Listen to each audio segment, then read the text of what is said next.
बच्चों अभी तक इसके पहले वाले वीडियो हमने देखा कि समुच्चय पढ़ने के लिए आपको संख्याओं के बारे में ज्ञान होना जरूरी है।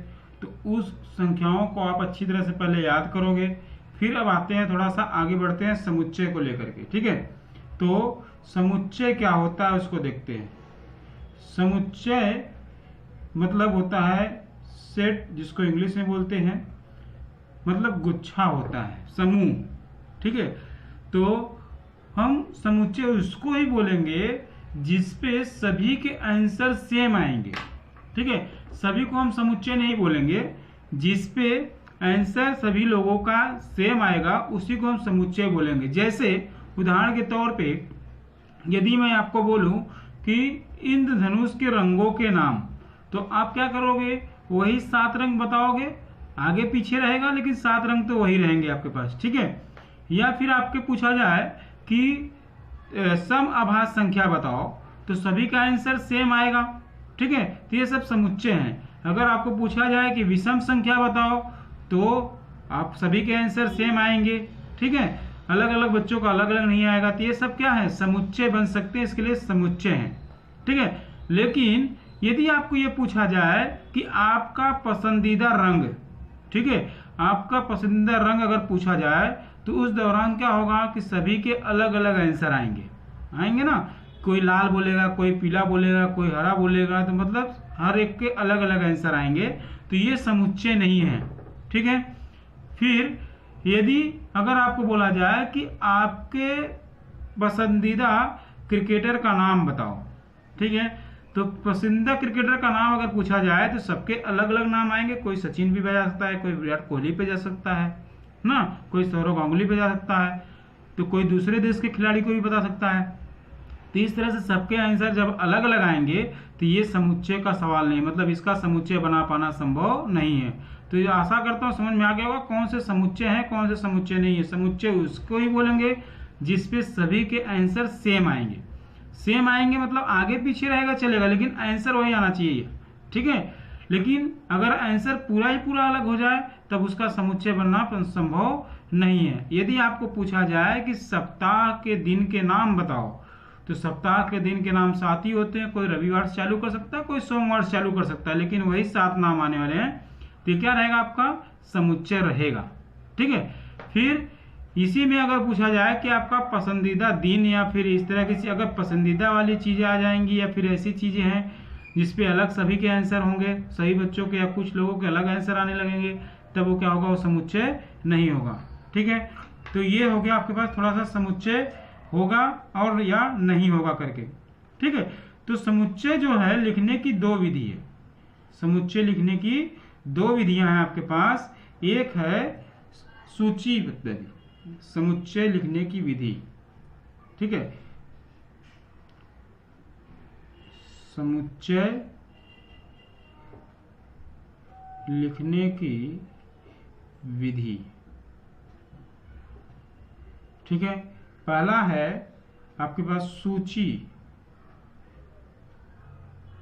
पद्धति बोल सकते हो या विधि बोल सकते हो। ठीक है, और दूसरा बनता है आपके पास गुण वर्णन। गुण वर्णन विधि या पद्धति। ठीक है, तो समुच्चय लिखने की 2 विधियां हैं आपके पास, सूची पद्धति या सूची विधि थी, दूसरा गुण वर्णन विधि। ठीक है, तो पहले हम आते हैं सूची विधि पे।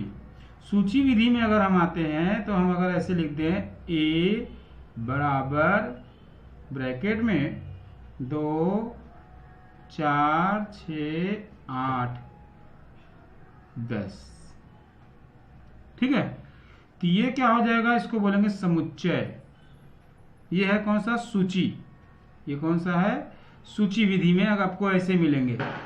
ठीक है, मतलब समुच्चय में इस समुच्चय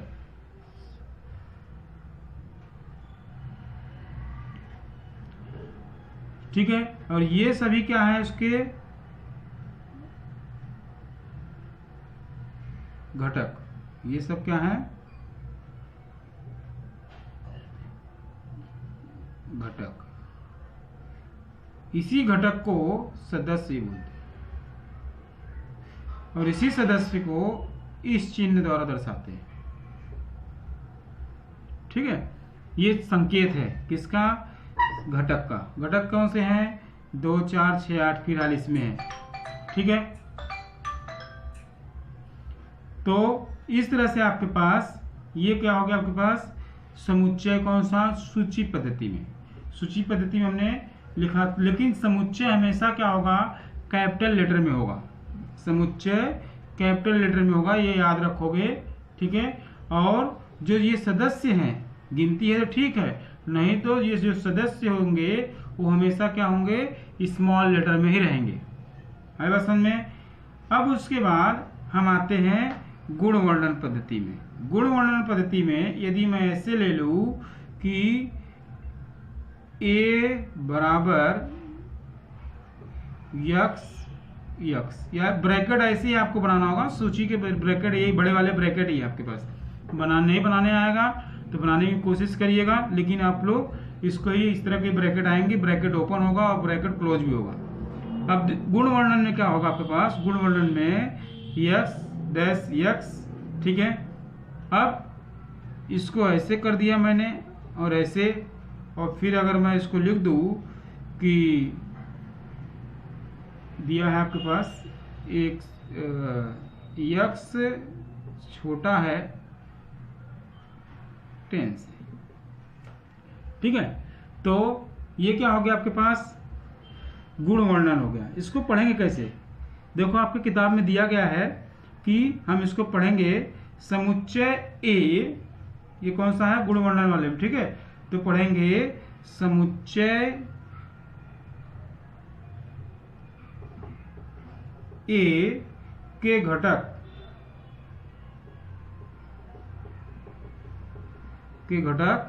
यक्स। समुच्चय ए के घटक यक्स ऐसे हैं कि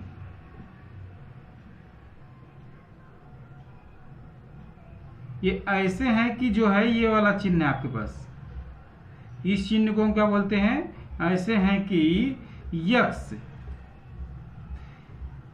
ये यंग किसका संकेत है? पिछले वाले वीडियो में आपको बताया गया था प्राकृत संख्या का, और ये संकेत है, ये बताया गया यक्स घटक है या सदस्य है। ठीक है, यक्स घटक है प्राकृत संख्या का।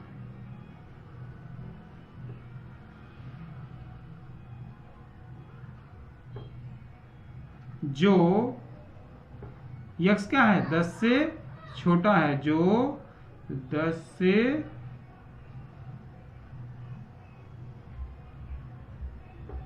छोटा है। इस तरह से इसका वाचन करने वाले हैं। समझ में आया आपको? समुच्चय हमेशा कैपिटल लेटर में होगा, हमेशा ए ही होगा, जरूरी नहीं है। समुच्चय अलग अलग नाम अलग अलग भी हो सकते हैं, B C D P Q R जो भी है सब कोई भी रह सकता है। बराबर ये यक्स यक्स वाई वाई भी हो सकता है, जेड जेड भी हो सकता है, दोनों संख्या सेम रहेंगी यहाँ पे हमेशा।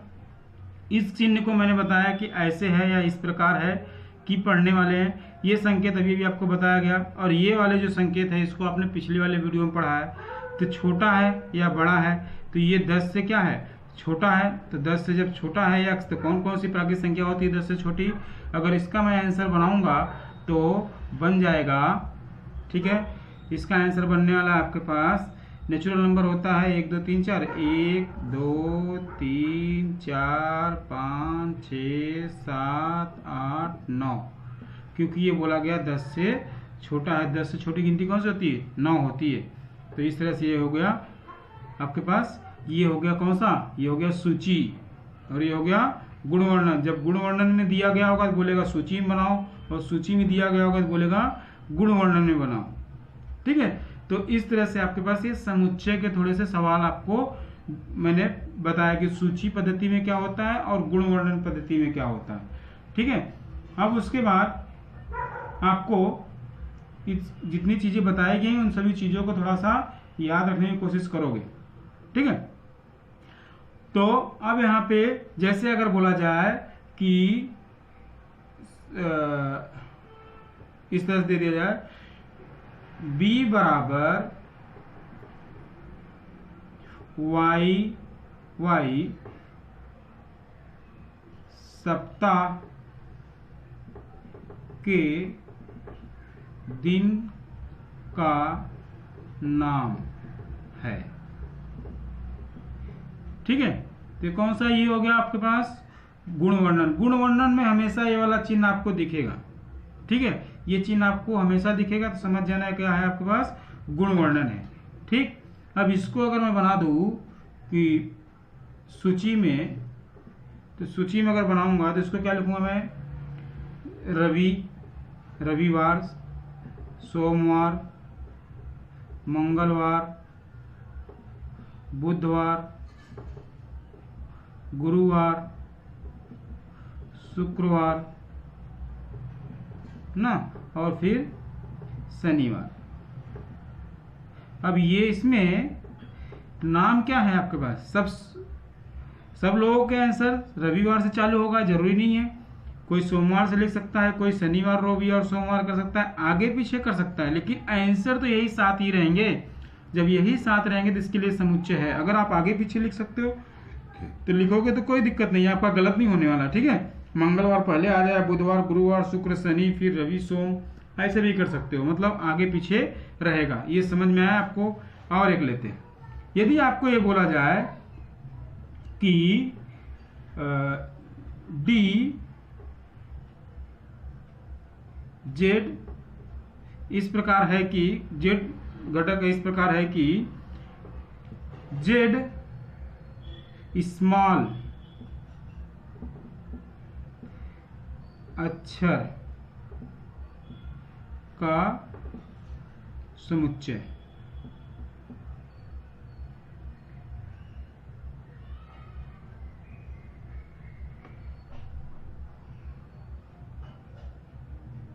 स्मॉल अक्षर का समुच्चय। अब इसका सूची अगर बनाएंगे तो कैसे बनेगा, देखो इतना ध्यान रखना कि सब सूची में कोई भी चीज डबल बार नहीं आएगा। ठीक है, 2 बार कोई भी सूची में नहीं आएगा, कोई भी अक्षर एक ही बार आएगा, डबल आंसर कभी नहीं आएंगे। ठीक है, तो जैसे यहाँ पे स्मॉल का अक्षर का अगर समुच्चय बनाऊं तो मैं यस लिखूंगा, एम लिखूंगा, ए लिखूंगा और एल लिखूंगा, डबल एल नहीं आएगा, ये बात याद रखना। ठीक है, समुच्चय में हमेशा कोई भी चीज क्या होगा, सूची में 2 बार कभी भी नहीं आएंगे, कभी भी एक ही बार आएगा। ठीक है, 2 बार कभी नहीं आएंगे, ये चीज को याद रखना। ठीक है, तो इस तरह से मैंने आपको समुच्चय के बारे में बता दिया है।